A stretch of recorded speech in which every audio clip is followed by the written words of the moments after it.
You're watching the free version of Silhouette Essentials. For projects and footage, head to borisfx.com for the premium download.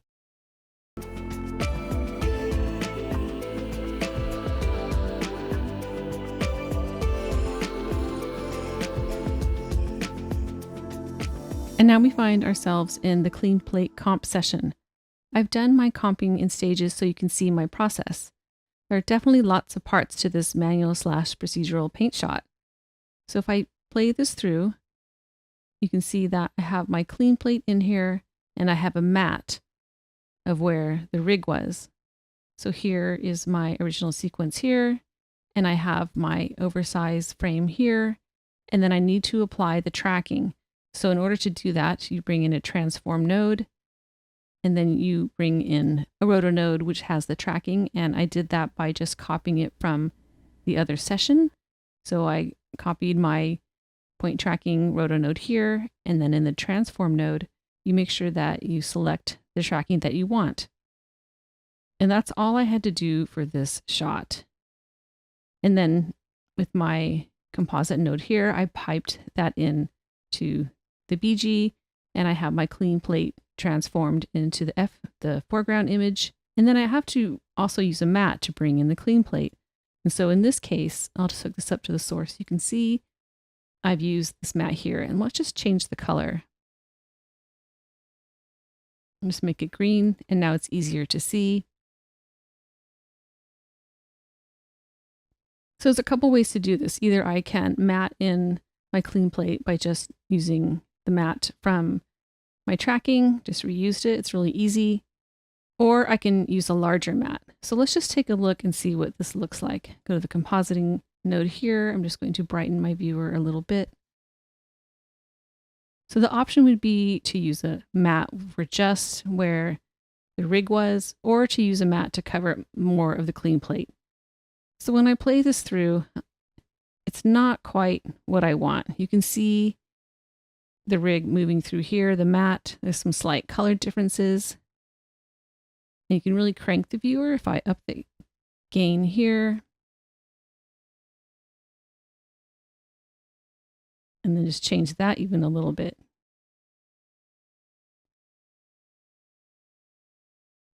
It's a little more contrasty, and it's easier to see it moving through the shot. So that's not quite what I want. And then plus it goes over her. We could just cut some of that out as well. In any case, we're just going to use a different matte. So now I'm just going to move over to my second setup here. I can just use the little overview icon. So here we have a larger screen right matte, and we need to figure out how much we need to paint out over the character. So if I go down to the composite node here and play this through,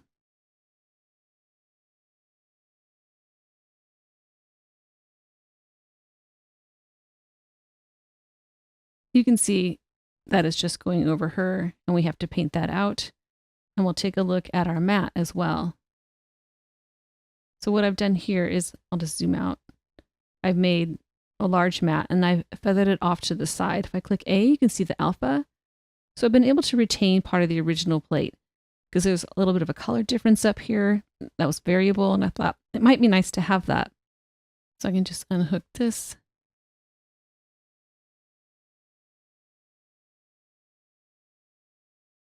So the reason why I haven't made the matte go into the character is that if I did that, then we would have to roto all of the hair and the character as well. And I'm trying to avoid any roto at all, or if I have to roto, just minimal.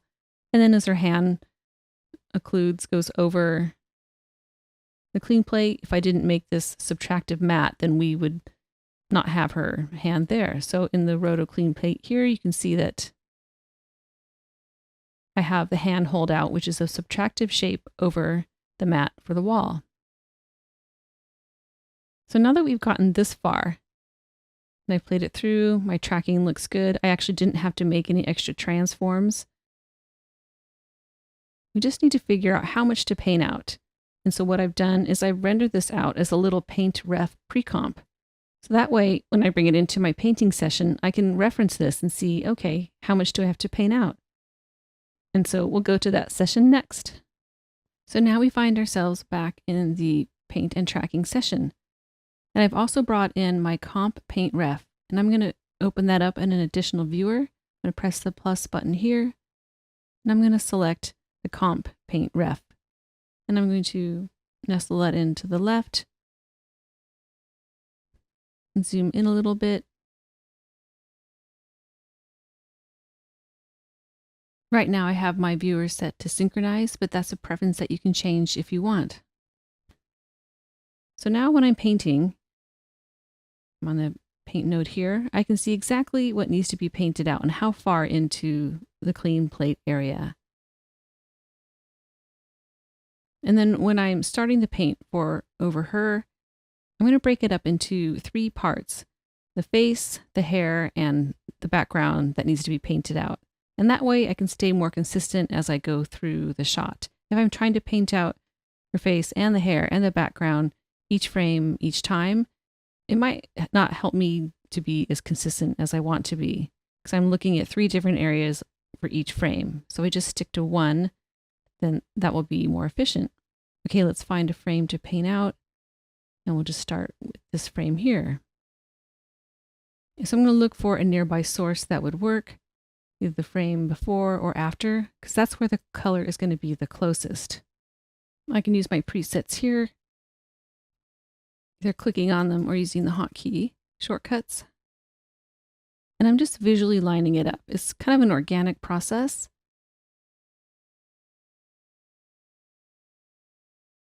And try to paint out initially with 100% brush for most of the rig. And if I get close to the edge, sometimes I'll use a slight opacity.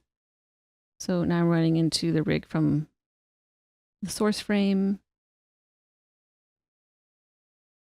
And this is quite not matching with color. I might just go down to 50% and just sort of blend that. So when I change the color, I won't have a hard line. So I'll come back to that because it's still over her eye here. My brush a little bit smaller. So she's kind of moving in the shot, rotating, so more of the eye is going to be revealed. But I just want to get enough for this area.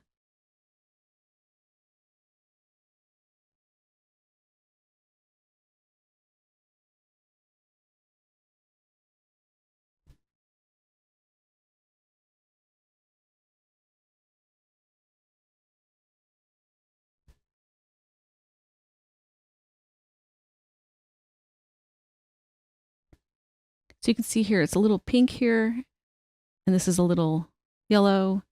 If I need to blend it here, I'll do that a little bit later. So see if I can get a full clean frame. So I'm going to use this frame to paint out this. So sometimes you have to go a couple frames forwards or backwards to find source for the clean area that you need.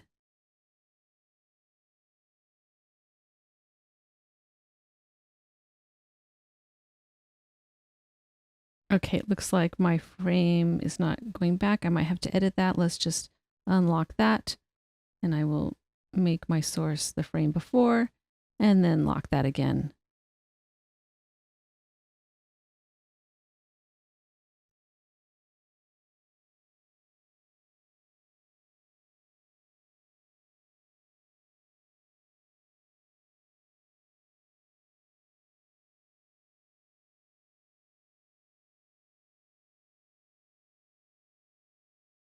For these facial features, I'm trying not to rotate. I probably will at some point, but they'll stay nice and sharp, or as sharp as they can be, with just using XY for the moment.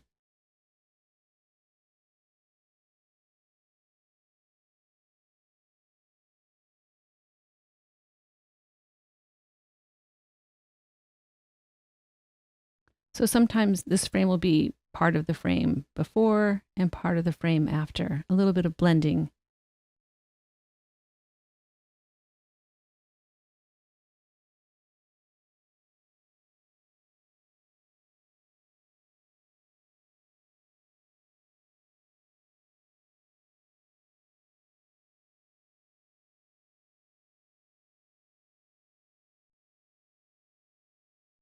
So you really have to be careful with the eyes, because if the eyes get cloned in a strange way, then they will look strange. Eyes are very sensitive. And then if you see little remnants from the blur from the rig, you just have to go back and make sure that you have those painted out.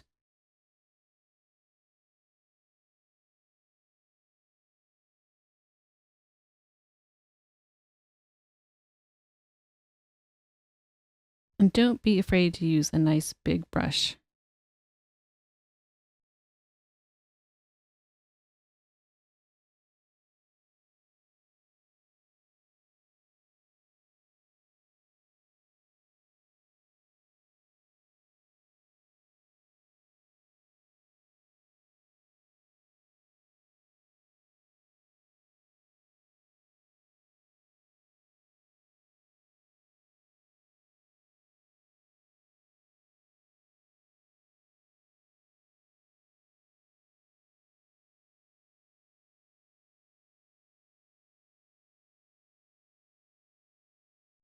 Still see some of the rig here, so we'll need to remove some of that.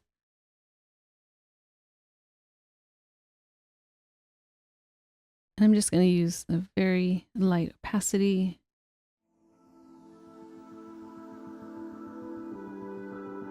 Get more eyelash definition.